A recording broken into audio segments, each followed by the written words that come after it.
Stop me if you heard this one before. Ladies and gentlemen, welcome to the Gear Booth Circus, the greatest show in... Wait, hold on, what's that? You mean it's not Gear Chronicle anymore? Well, cause still at least call it Pill Moon. It's still kind of got a little Nightmare Doll thing in it. So today we're bringing up an oldie but goodie that's actually really goody right now. And that is a Dragon Empire deck. One of the only Dragon decks that I will run until this video has already gone live, at which point I'm already going to have Verglia built. We already literally got the frame rare for the Rideline.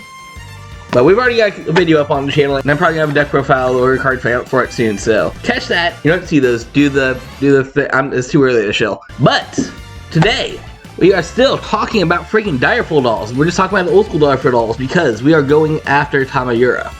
Not much else to intro. Let's go to the deck builder. Starting things off, our Rideline is very much the prototype to what Direful Dolls is, because when you ride this grade 1 over the grade 0, you're able to check your top 7 for a Direful Doll or another glittery fox art thing, whatever, and put in your hand. Does that sound familiar? I mean, technically for Direful, it's when you ride the grade 1 over the grade 2 and you check top 7 for 2 cards to put in the soul, but fact of the matter is that we're still playing with our Dark State dolls and we're still checking top 7 to grab one off the Rideline.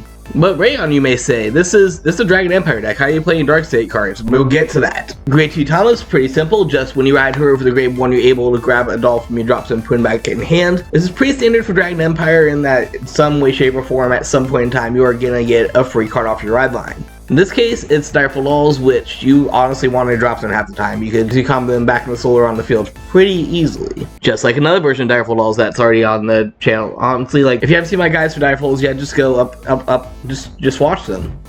Hashtag Gear Booth Circus. Then finally, when Vulpix finishes evolving into a Ninetales, or I guess she's still Vulpix, I need to count these tails. 2, 3, 4, 5, 6. There's probably 9 back here. It's probably a little in Ninetales. Deepening at Tamayura is your boss card for this deck, and she has 2 separate effects. First of all, or I guess second of all, when you attack with her, you're able to counterblast 1 to either call 1 card out of your soul, or if you have the twin Direful Dolls, you call them out because Pale Moon or whatever. This will be important in a second when I tell you just what these dolls do, but the other effect we'll say real quick. At the beginning of your turn, your front row just gets +5. You just get a free mini Persona Ride. On top of the fact that you can then Persona Ride top that and just increase up to a +15. Really solid. These numbers are going to matter a lot. This is a really, really aggressive deck. Of course, that's just the basic Tamayura, but like any glitter deck, she got a mini Persona Ride. And Will-O-Wisp Tamayura, who probably knows Will-O-Wisp because she is, again, a Ninetales.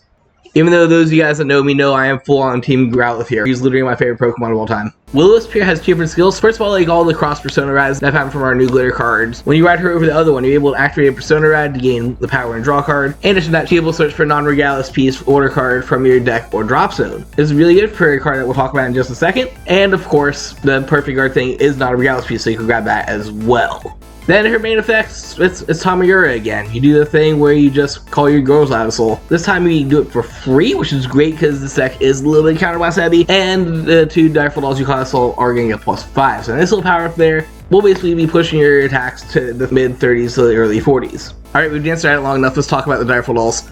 So, we got the twins, Rirumi and Rarami.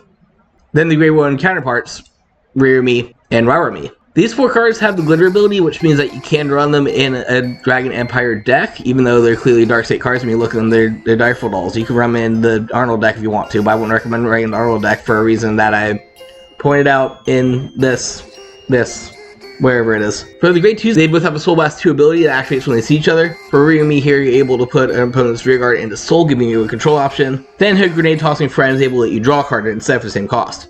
Let him also share his glitter skill, which is a skill that basically unlocks when you're on a specific Vanguard, in this case Tamayura, and that when they go to guard circle, they go to soul. So you can guard with the girls, put them back in and protect them, great counter to control decks. This also lasts at Shiranui. As for the grade 1 counterparts, they both have the shared ability that when they put in your drop zone from soul, you can counterblast 1 and call it out to the twins from it. So Rirumi boosts Rarami, Rarami boosts Rirumi, you know the deal. This does give a lot of counterblast, unfortunately, which is why it's great to be on Will-O-Wisp, who has a free cost. However, you can refund a little bit of that back with her glitter skills. Case in point, the one I'm on right now. After the battle that she boosts, she takes herself in the rear guard in front of her, shoves them in the soul. Once again, LOL Shiranui. And if they're boosting the correct card, they get an effect. In Rirumi's sake, when she boosts Rarami, you're able to Soul Blast 1 and get a counter charge off it if you haven't counter charged at that turn. This is pretty sick because, like I said, this is a very counter blast heavy deck if you think about your combos. And in addition to that, your soul doesn't matter. Like, once you have the 4 cards in soul, literally both the Riris and both the Raras, you are set for life. Everything else in your soul is just a +1 at that point. Then for Grenade Girl, when she goes to soul for her boost effect, you can give any card a +5. So realistically, you're able to get a 5 attack turn off this if you do have set up before your Tamayura, going rear guard, Tamayura, make the 2 columns of dolls. This one gives on a +5, and then the other one. On your Persona Ride turns, you'll also be looking at +15 to front row, so that's also going to be 28 on the Vanguard, leading into a 38 and a 43, especially on Will-O-Wisp, who also gives those 2 cards power.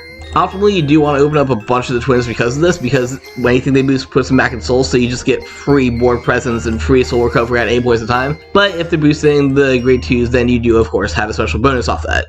So you guys want to know a secret about Tamayura? The deck is extremely consistent. While you're looking at 4 Piece Reliant combo pieces to actually activate, don't forget that your Rideline is going to fetch you one of them. And I'm about to show you a couple other cards that do that. We get the dolls. We get the dolls. We always have the dolls. We just always have the dolls. So remember a second ago when I said Daybreak gets you in order? That's the order you get. Broken Toys, as the name suggests, is in fact broken. That you check your top 7 if you're on Tamayura for a copy of Ririmi and or Ririmi, and then you can take one of each from both those 7 cards and your drop zone and shove them in soul. So if you still have them in drop zone, that's fine. You still shove them in soul, but you can always get the plus off that. If you happen to have both the girls in there, draw a card. Solid, you're going to be grabbing this lot from the pseudo crossride skill, which means that you're also going to be drawing a card off Persona Ride, so you effectively draw 2, set up 2, and within up to 3 cards. Really good? This means this used to be a super expensive promo. I am so happy you got a reprint and it's like $4 now. Honestly, I feel like 2 is enough just because her skill also grabs cards from the drop zone, so if you've already used them, that's fine. As long as you don't damage them both, you're Moki. I guess the out order, why we're talking about orders, it's the perfect guard one. Like I said, you can also fetch off Will-O-Wisp, so.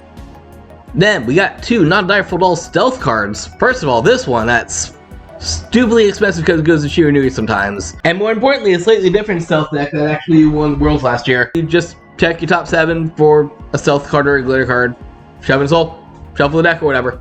I mean, this basically reason this deck. Check your top 7 for a Direful Doll, put in your soul.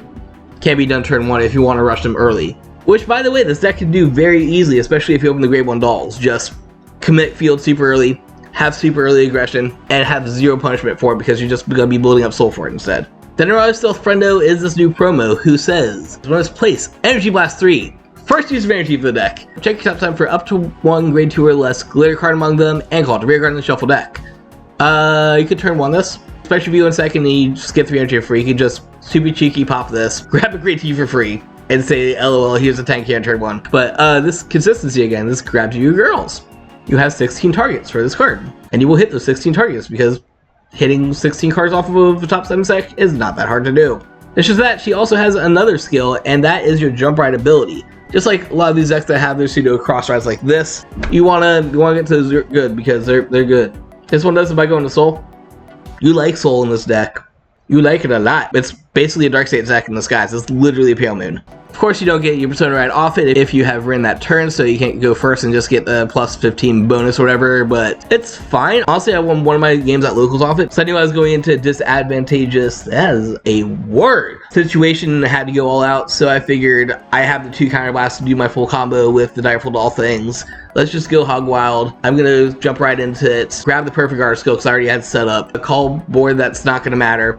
1, 2, 3, 4, 5 attacks. Does get the full power, but you still get a little power off it, and it's fine. She just enables things. That's the reason these promos are usually expensive. For my ratios on these 2, I run 1 fork into, what's your name? I haven't read your name yet. Kawaso Hime.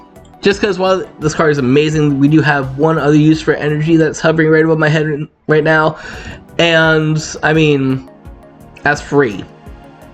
It's just free. Alright, let's go over the other energy card. Cycle Boy.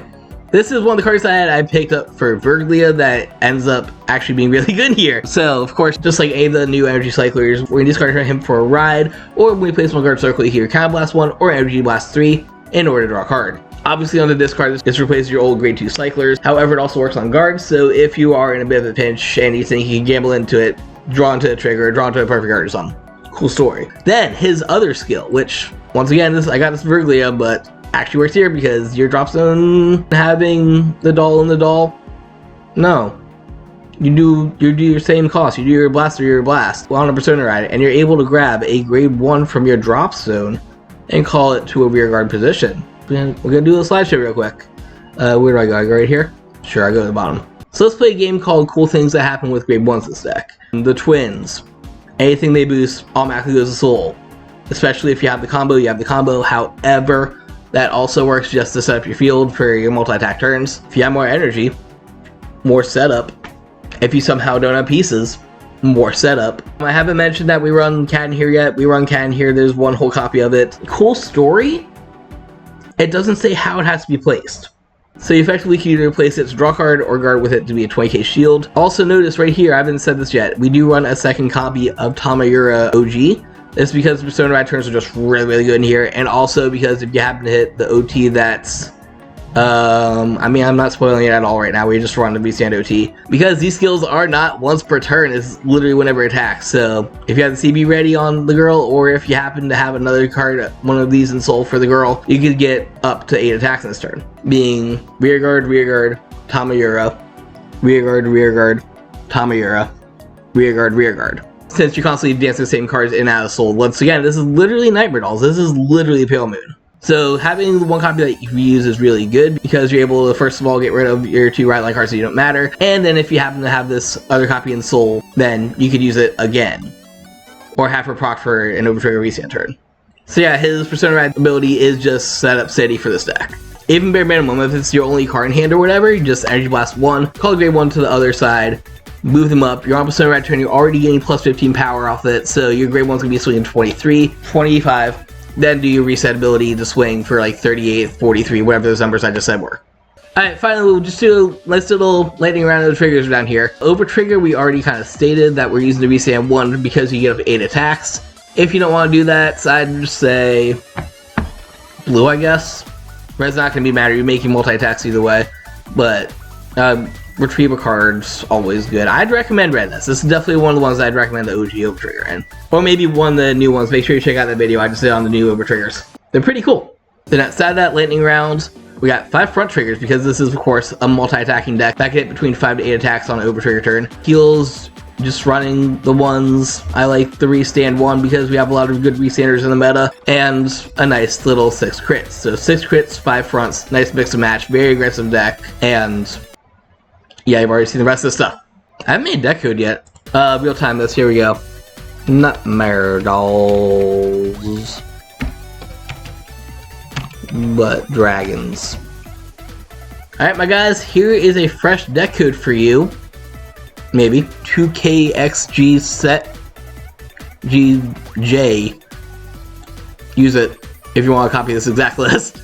But that is my real quick guide to how Nightmare Dolls work in standard format and why they're actually still stupid good. I also brought this back to test for a week or 2 while I was getting ready to do the Verglia stuff and giving my Direful Dolls a break. It swept. I went to one locals that I ended up getting XO at. I know locals yesterday that I went X1 at, but that one loss was from a tie-in game 3 and I just lost the dice rolls. So honestly, I'm just a Direful Doll player now. OG Pale Moon, Gear Chronicle version, whichever. Just give me my dolls. It work. Also, like I said before, this deck just like laughs at Sherry nearly. But what do you think? Which version of Circus do you like? Do you enjoy the ones that have dragons and a cool restand over trigger, or the one that gives you an infinite loop of resources? Hashtag Gearman Circus. Make sure you stick around, we've got a whole bunch of set 2 stuff coming out soon, including updates to Direful Dolls, 2 new cards, this thing that I already mentioned at the beginning. It's almost done, I'm just waiting on like 2 orders to come in, and honestly I can play it the way it is right now. And of course, I wouldn't be a Gear Chronicle player without again talking about Liael, my fated one. Quick little comment question there, if you guys want to be featured in a future video, make sure to post your Liael list down below. You can use Deck Builder or just comment some things, whatever. And if we find anything cool, I will feature it in a future analyst video in a couple weeks. But until then, thank you guys for watching. Of course, as always, if you want to help support me on this channel, make sure to check out my page on TCG Player, or, you know, it would help out if we subscribe to the channel and give me those big numbers so I can be more fancy and have more cool friendos on the internet. Until next time, always embrace the infinite.